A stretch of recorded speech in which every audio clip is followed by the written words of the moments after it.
پیدائش 16واں باب 7ویں آیت سے 15ویں آیت تک۔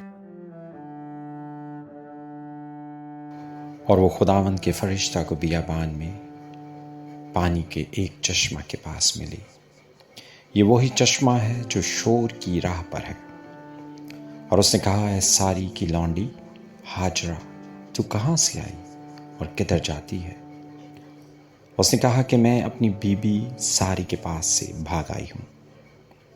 خداوند کے فرشتہ نے اس سے کہا کہ تو اپنی بیوی کے پاس لوٹ جا اور اپنے کو اس کے قبضہ میں کر دے۔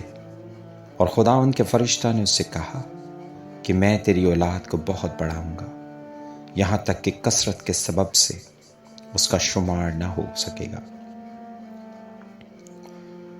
اور خداوند کے فرشتہ نے اس سے کہا کہ تو حاملہ ہے اور تیرے بیٹا ہوگا، اس کا نام اسماعیل رکھنا، اس لیے کہ خداوند نے تیرا دکھ سن لیا۔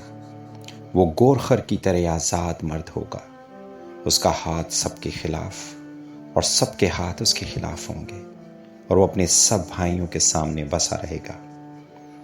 اور ہاجرہ نے خداوند کا جس نے اس سے باتیں کیں عطائیل روئی نام رکھا، یعنی اے خدا تو بصیر ہے، کیونکہ اس نے کہا، کیا میں نے یہاں بھی اپنے دیکھنے والے کو جاتے ہوئے دیکھا؟ اسی سبب سے اس کنویں کا نام بیر لہی روئی پڑ گیا۔ وہ قادیس اور برد کے درمیان ہے۔